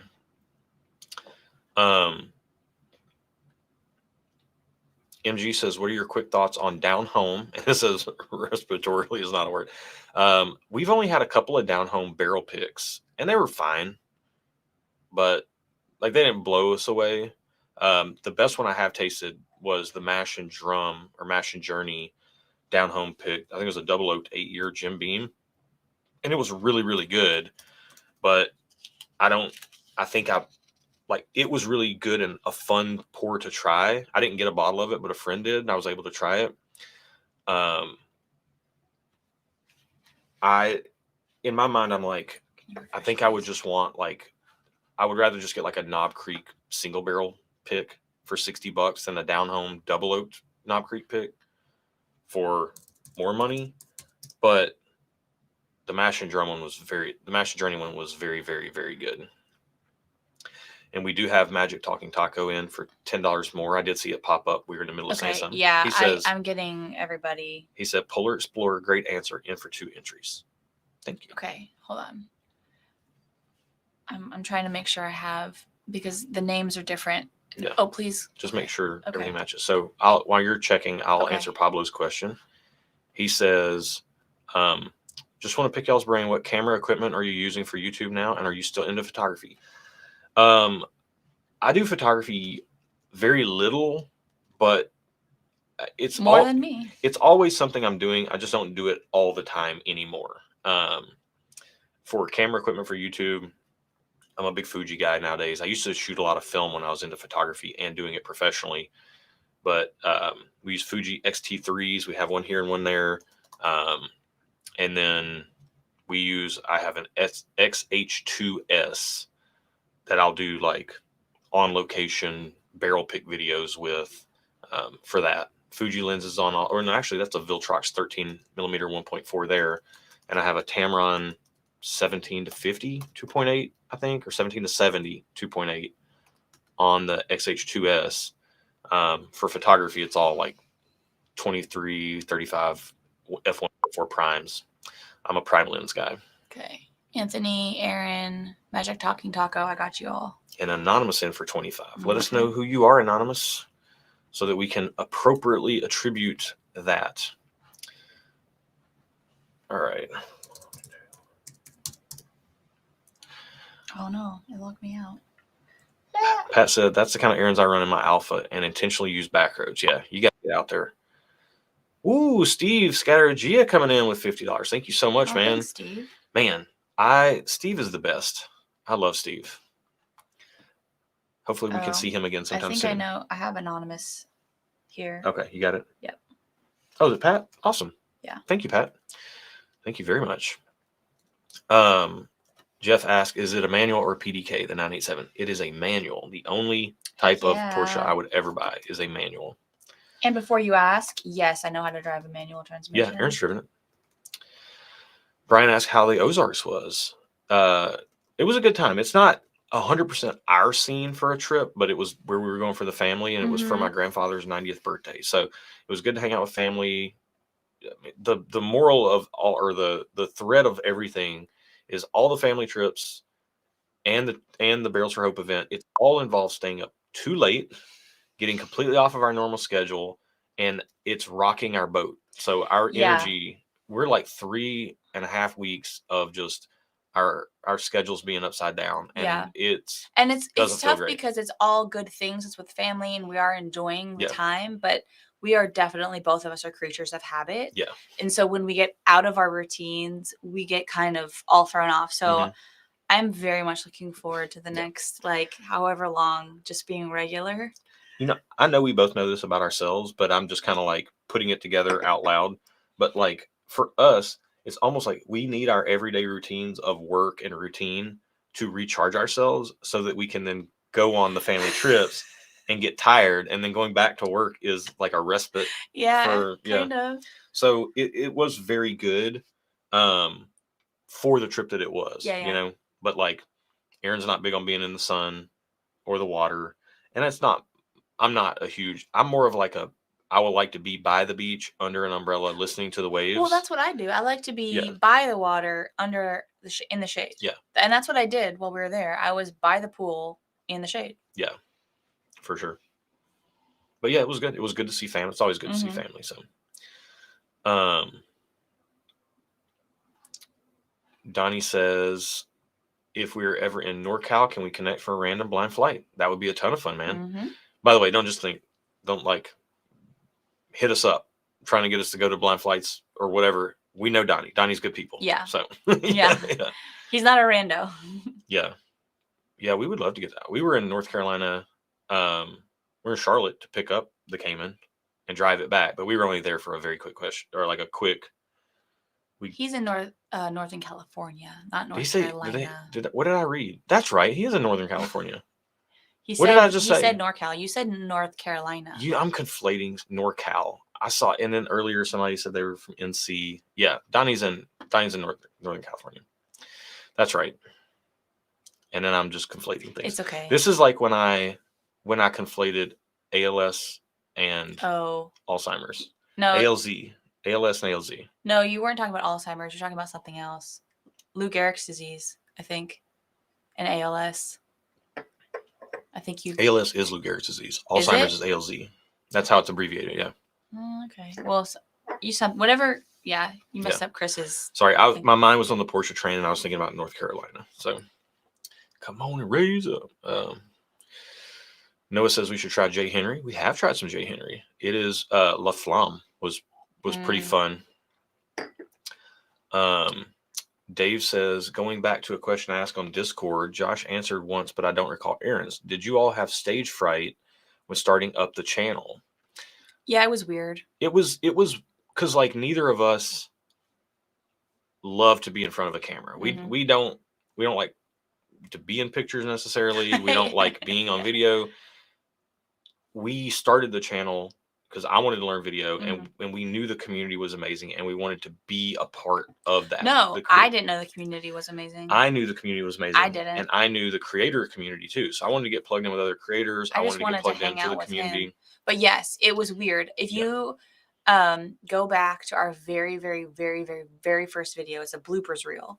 You will see some of our like practice videos. And I think I like talk about like how like I'm nervous and I'm like sweating because it was very awkward to talk to a camera in front of someone else too. Even though we were both doing it, the added fact that I wasn't by myself made it feel really weird. And then just the more we did it, the less weird it feels. But it's still weird if I think about it too hard. I'm like, it is weird that we just sit for an hour and a half every Sunday and talk to a camera. Yeah. My main nerves were, I get a lot of nerves around our charity live streams. I get a lot of nerves and kind of like, I don't want to call it stage fright. It's weird. Like also 3 minutes till the giveaway ends. So consider 8:30 Central Time. Consider this last call on the giveaway. And you need to start being able to wrap up things. Yeah. But yeah, that's live streams. I would always get a little nervous energy around live streams, especially our charity live streams. Yeah. Less so around recorded videos, just because those were being edited. So like it didn't really matter. Yeah. But it wasn't stage fright. It was more just like weirdness. Like it felt kind of goofy, to be honest with you, because we were making videos in the beginning and we didn't know if anybody was even going to be watching them. And then you guys showed up and you watched. And it's awesome. Yep. Sugar Kitty asked if we tried the Bourbon 15-year. We have not. Eric asked, Holy Grail money no object pour you would love to have. Man, we've been able to try. Like, I don't know of whiskey. I got it. Watch Hill Proper Batch 1. Never tried that. Loved Batch 2. Would love to try Batch 1. Good answer. Or that or any older hazmat George T. Staggs that I haven't got to try. Because I've only tried one. Anthony asked if I'm an F1 fan. I am not an F1 fan. I don't really sit down and watch things unless I do a lot of YouTube on the go type stuff. Yeah. Michael asked why I keep adjusting my hat, or have I not gotten a haircut?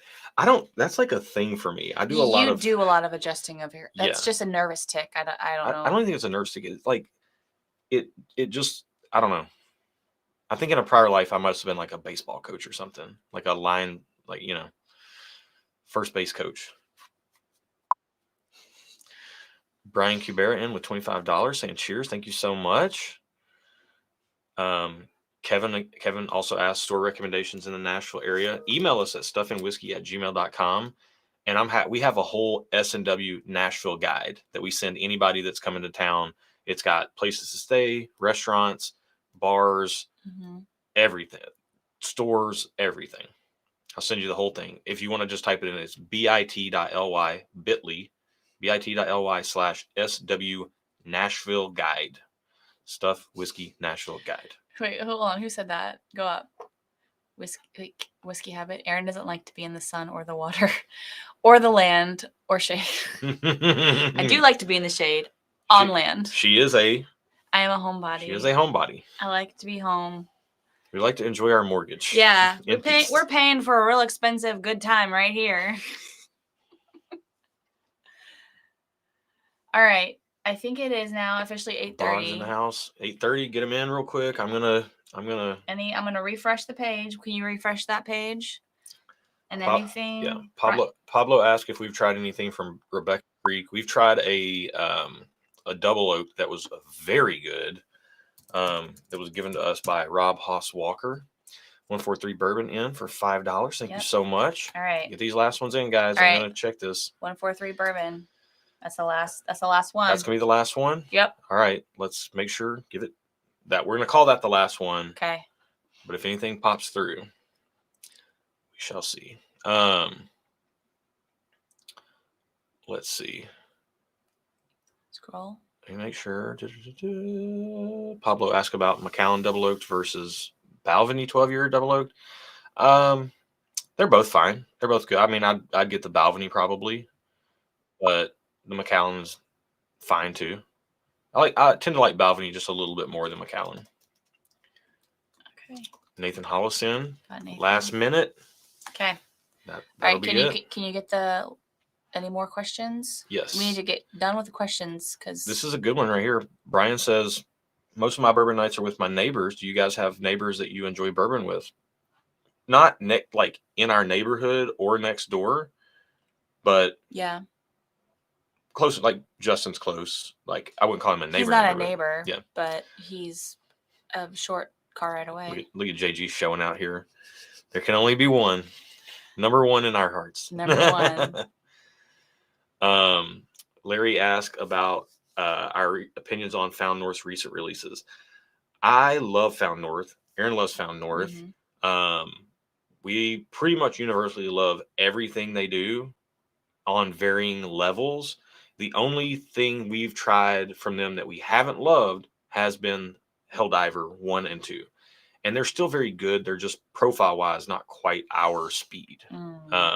So, yeah, it's a profile thing. It's a taste thing. But you can still taste it and tell that, wow, this is really good. Okay, take the banner off. I'm going to do the randomization of names while you're doing, like, the last question. Yeah. Wait, it didn't copy. You got to work it out. It didn't put the names in here. Oh, that's interesting. Try refreshing it. Well, first copy all these. Yeah. Okay. Sorry. Technical difficulties with the spreadsheet. Man, here. Technical difficulties everywhere. Is Mercury in retrograde? In Gatorade? In Gatorade? Is Mercury in Gatorade? Okay. Buster Brown, no. I got 20 years to go before I can retire. I'm taking no buyouts. I just hope I have a job in 20 years. Yeah, so Brandon said Helldiver 2 is just too cinnamon forward for me. I don't love cinnamon notes in my whiskey.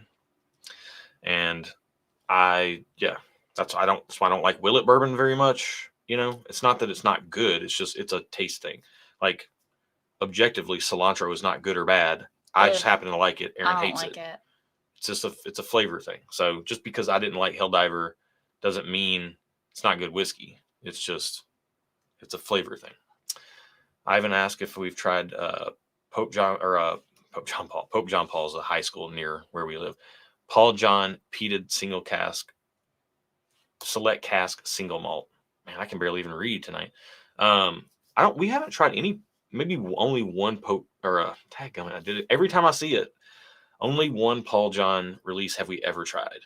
But yeah, I haven't tried that one. Okay. Spike says he really wants to try Peregrine. Peregrine is excellent. Try to get a sample on Discord. Did it work? Did you get it work? I had to do a different spreadsheet. I'm not sure. Something with the formulas got messed up. Okay. I did a copy, so I was working from a copy. You just copied that list to that. Yeah, I figured it out. Okay. All right. So we have. We didn't get to any of the printed questions hardly. I know. That's a mess. 120. There's some really good questions in here. You sure you don't want to take a few minutes to answer them? We can, but you gotta. We're gonna wrap up. You gotta stay focused. Yeah. So. Let me pull up my thing. So there's 120 entries. 120. I need to randomize the range though. All right. So as you guys, anybody that knows, but if you don't know, it doesn't matter if you're the first or the last. Contrary to what Ricky Bobby's dad says. Every entry is getting randomized. So that's random. And then we're going to run a 1 to 120 randomizer for numbers. And then that number is going to be corresponding with a name, whatever that line is. And that's who the winner is. And all you got to do is email us at stuffandwhiskey@gmail.com. Remind us that you're the winner so it doesn't get lost in the mix. Even if we know you, even if we have all your information, email us saying, it was me. You said so. And then I'll be like, okay, cool. Me seeing that email gets to put it on my to-do list. On his to-do list, yeah. So, okay. 1 to 120. There we go. Randomize. 8. Number 8. Lucky number 8. That is Kevin Conley. Kevin Conley. Congratulations, man. So email us at Stuff and Whiskey, and Yes. we'll get you that bottle. We have Kevin's info, but email us. But email us because it puts it on Josh's to-do list. Yes. Because he uses his email as a to-do list, which is the worst thing to do. I know. But that's okay. That's what he does. Next month, for our August live stream, it'll be August 24th. It's in every video description for all of our videos, but it will be on August 24th. We will be giving away a bottle of our Bardstown Bourbon Company I'll Take a Case unique mash bill pick. So we'll talk more about that then, but that is an awesome bottle that sold out much quicker than we expected. So if you didn't get a chance to get one, you will have an opportunity to get one there. So be ready for that. Cool. Yeah, congrats to Kevin. No more questions. All right. Jeff did sneak this in here. What are our latest DIY home improvements? Cars and houses are very much the same for us. I used to love doing home improvements and love doing car improvement stuff. And I work too much now, and I'm just too busy to deal with all that. So we bought this house. We bought a house that had basically everything already done that we wanted. Like we didn't make any concessions. We had to buy a house that was in our budget. That's obvious, but I guess we are doing one. We got the car. I was gonna say you're not answering the question. Yeah. We're going to we have a carport to park our cars in, and so we're going to be enclosing partially like 2 of the 4 sides, because one of the sides opens to our home, the other side opens to us driving out. But the sides that aren't in use, we're gonna partially enclose that to kind of keep some of the stuff off of the nice cars. So that is our biggest. That's what we'll be doing next. Yeah. But Josh won't be doing it. We have a handyman that is great that we will be using because, to Josh's point, he doesn't have time anymore. Yeah. Written ask if the whole case is being given away. No, just one. So okay. Matthew Diebel. So I agreed to stay on longer. Is that what you just said? We just answer these quickly. Okay. Right. I want to know your answers to some of these. Okay. Okay. Matthew Diebel said, if you were stocking the bar for your wedding, what 2 to 3 whiskeys would you have? The bartenders cannot give out whiskey neat, so everything would have to be mixed. Very interesting question. Oh, wow. Because here's the thing. I don't have enough knowledge to answer that. If it's being mixed, there's no sense in getting like great stuff necessarily. Also, if it's your wedding, you might in part be paying for it in some form or fashion, or somebody you love and care about is paying for it, and you don't want to like kill their budget either. So there has to be a budgetary thought process in here. Yeah.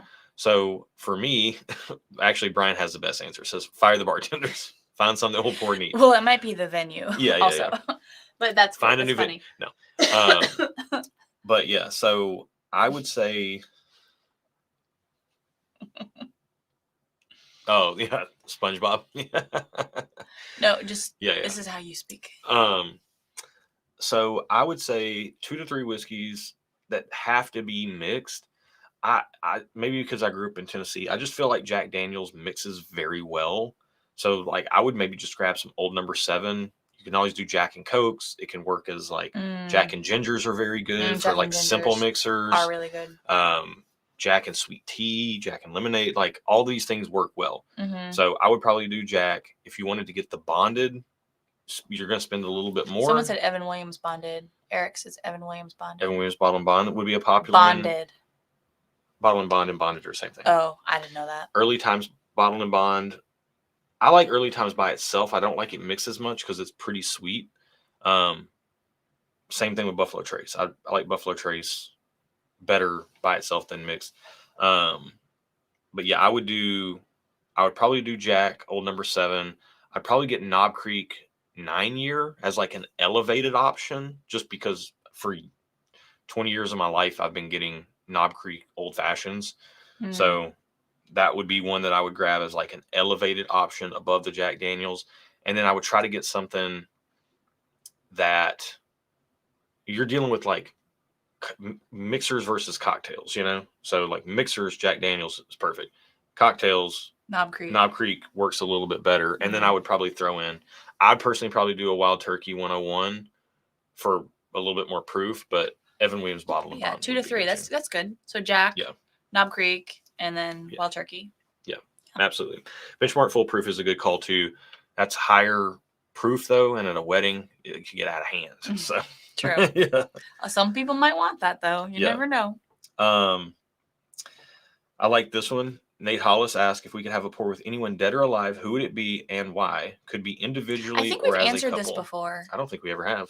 I think we have. Who would yours be? I don't remember. Dead or alive? First off, you got to go dead. This is a hard question. You got to go dead because if they're alive, you might still have a chance. So I think it's got to be dead. Might still have a chance. What do you mean? Of like having a pour with them in person. So you can't make that your pick. You have to go dead because that door is shut. I don't know these questions. I don't know. There's nobody that I want to know. There's nobody of interest that you would want to talk to ever? You. That's ridiculous. It's true. I feel like, neither of us have like a lot of like celebrity. We don't put celebrities on pedestals necessarily. Like everybody poops. You don't have to put celebrities on pedestals. There was a time in my life when I probably would have had some answers for this. I just don't follow things very much anymore as far as like. That's why it could be dead too. Current national things. But like. There's nobody you've ever thought was interesting. You? But I married you. I mean, I would say Jesus. I would love to. I mean, yeah. I feel like that awesome. would be an obvious answer. But yeah, I would do that. But he probably would turn our water into wine. We wouldn't be drinking whiskey. Would he turn our whiskey into wine? Maybe. I'd be like, please change it back. I know you can do it. This is a pretty good one, honestly. Roman says, my pops, man, miss him every day. Yeah, it would probably be. Yeah. It would probably be like my grandfather, my papa. Look at Jay's answer. Aaron wants to have a pour with Mr. Southwest Plaza. Oh wait, I already have, and so have you. What's the Southwest Plaza? Jay. Thing? He was like a male model. Oh, that's right. I knew that. I didn't know it was Southwest Plaza. Jay was Mr. Southwest Plaza. Yeah, that's a bucket list item already checked off. I've already done it. I can't answer that question because I've already done it. This is a good one, and we can be quick about it. Tom Stouffer asked, how do we prepare for tasting other than what I think you do, like a palate warm-up of something familiar? He says rare breed. We usually actually don't warm up with rare breed. But... my bedtime reminder just kicked in. We got to go. We got to wrap this up. So he says, do you avoid eating certain foods? Avoid eating right before it all? Sing Rocky Top? What do you feel helps you get the most out of your tasting experience? What do you do to prep for tastings? I just live my life. And you just... I just eat what I want to eat when I want to eat it. Because I feel like that's what most people do. Yeah. And I... Like normal, non-whiskey nerd people. I tend to eat like a pretty like... not overly spicy or like ethnic food or anything. I love that stuff, and that's what I eat most of the time. Yeah. I just don't eat that right before a tasting. I like to eat about an hour before tasting anything, and then right before we taste something, I like to taste something I'm very familiar with. Usually something like Wild Turkey 101 or Russell's 10 or Buffalo Trace or Four Roses Small Batch or something like that. Somewhere in that like 90 to 100 proof point range. Especially if I'm doing things blind. That way I know the thing I'm tasting tastes the way it's supposed to taste, and it's not going to like, if I taste Buffalo Trace and it seems hot, I know my palate's off. Or if it tastes sour, I know my palate's off. So I'm more of the nerd and control that whole process much more. Aaron just lets her rip. Yeah. Well, and I feel like that is how, before we started this channel, that's how I would have done it. And I feel like people who aren't in the like whiskey nerd sphere, like your average person who goes to drink whiskey, that's just what they do. Yeah. And that's what I like to do. So I'll just do that. Like, and then we've got different perspectives, you know? Yep. Michael asked if we use our tasting acumen, which we have none of that, in other areas of our life, like examining our food more closely at home or in a restaurant. I don't think so. Not consciously anyway. Yeah, If we do, at least if I do it subconsciously. Yeah, I would say I appreciate taste more now. So like I pay attention to individual flavors more in food I'm eating. That helps me with whiskey tasting. I pay attention to flavors in whiskey. That helps me with food tasting. And I appreciate, like, some of our favorite things to do for date nights are just find a new restaurant we've never been to and go there and spend time together and not have our phones and stuff. Like, that's, to us, that's a good time. Yeah. So I like to go there and savor the flavor. Savor the flavor. Yeah. Can you pick like just 2 more questions from this page? I'm pretty sleepy. I'm really sorry. I can do this. We can do some of these real quick. Okay. Uncle Spam said, in your delivery work, have we ever handled I ever handled something as a UPS delivery driver that I knew was high quality whiskey? If so, were I tempted to strike up a conversation with the recipient? Of course. There were times where I'd handle things that could have been whiskey or other things. As a UPS driver, you have so much work to do and so many challenges in your day that worrying about what's on the inside of a package is just not on the radar at all. Yeah. Like, at all. So unless it's broken and leaking, and then I'm worried about, what is this? And is it going to cause me physical harm? Is this like a caustic chemical? But yeah, it just, they keep you running. Yeah. So I did used to deliver and pick up from the Brown-Forman corporate office here on West End. And they, every Christmas, would give me a bottle of something from Jack Daniels. That was cool. Yeah. But that is cool. Jimmy Drammer asked for more Scotch reviews, maybe split it into smaller categories. We did that with our Wildcard Wednesday videos, and but people didn't tend to want to watch them. Yeah, and also we just don't have time to do 4 videos a week. So, but we're trying to do more Scotch type stuff in some of our Tuesday talk videos and everything. We kind of answered Big, I don't even know how to say that, Big Pew Boy. How we started the channel, but how's the content different now than when we started? I think you should answer this question. I don't know how to answer. Do you know anything tonight, or are you just too tired? No, I do. I know lots of things. I know. What is it? You know nothing, Jon Snow? Yeah.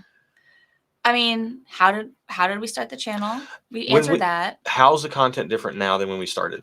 When we started, I was like, we got to do this and that. Well, that's what I'm saying. But that's not the content. That was how it was run. No one saw that. The behind the scenes are different. The content, I feel like, has stayed a lot of the same. Maybe we just have had more exposure. I got you, yeah. But the content in and of itself, especially even like the formatting, the overall formatting is the same. But behind the scenes has changed a lot. Josh used to be very much like, very like OCD about things and like how we I don't even want to get into the details. It was just, he was very OCD. He's loosened up a lot. It's become even more fun to do recordings because he's less like particular, and that's been good. So yeah, that's been I do know things, buddy boy. No, I know you know things. It's just every time I ask you a question for the Q&A, you're like, I don't know. Well, because she just wants to go to bed, y'all. Sometimes the questions I don't like. I have to think about these, and I didn't see these beforehand. I would say the biggest change we ever did was our scoring. I had like a too elaborate scoring system. It was pretty complex. It sounded good on paper. It was more nerdy. It sounded good on paper, but then when you got down to implementing it, it was pretty confusing for the viewer. And for us. And so we simplified our scoring. I think that's the biggest change in like actual content, and our location changed. We were in our kitchen. Now we're in our 3rd bedroom in our house. Good point. So I think that's the biggest content change you'll see. But more of the changes have been behind the scenes and how we actually run the things. And we figured out a good filming schedule. We batch our content. So just those little details have morphed over the years. Yeah, I think if you look back at our first videos to now, the general idea and approach is the same. It's just the processes have been relaxed and simplified. Both refined, relaxed, and simplified. And we've done it for so long. We know more now. Like, we've tasted more things. We have more footing underneath of us. We've been exposed to more than we were 4 years ago. Yeah. On that note, what's the best part about having a whiskey channel, and what's the worst part about having a whiskey channel? I really want to know your answers to this. Okay, well, the best part has been the community that I think I mentioned before. I didn't even really. Are you going to drink that? I am going to drink it. Dude. Don't rush me. Well, sometimes I was going to pour myself a splash more, but if you're not going to drink that, I will drink it. No, that way I'm going to drink it. You know, I might not drink all of it, but I'm still drinking it now. Okay.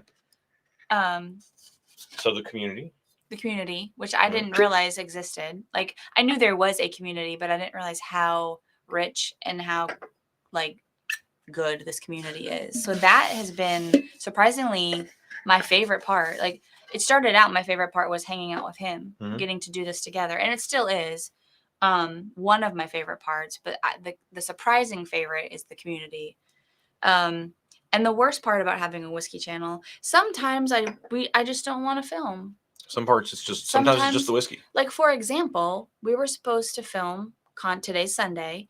We normally film on Sundays. That's what we have found works for us. And we've gotten back from a very big weekend, and we both didn't want to film today. So we didn't. Yeah. But we can't always push it off. Today we had the luxury of being able to push it off, and we're going to film tomorrow. Yeah. But we can't always do that. So sometimes there are days when it's like, I just don't feel good, or I'm tired and I don't want to film, but I have to. And it only takes us about an hour and a half to 2 hours to film a week's worth of content. So I can do it I can pull it together for 2 hours, but sometimes it does take that extra little bit of effort that I just don't want to do. Yeah. I mean, I would agree with both those things. I would say the best part is the community by far. Yeah. Like, nothing beats. I'd rather drink a terrible bottle of whiskey with friends than drink an amazing bottle of whiskey by myself. To me, this is a social thing. Even though Aaron's a social sipper, being able to be part of a community is amazing. Love this stuff for that. Love the charity that we've been able to do through it as well. I mean, Barrels for Hope started because of us, our involvement in the community and the channel. Our charity fundraiser in October is coming up. If you have bottles you want to donate to that to help us raise some money, you can email us at stuffandwhiskey@gmail.com. Let us know what bottle you have. Just hang on to it. When we do our drawings and all that stuff, we'll tell you who to send it to. But being able to, I mean, the community enriches my life, and I love that, and our life too. Like, So that is a big thing for us.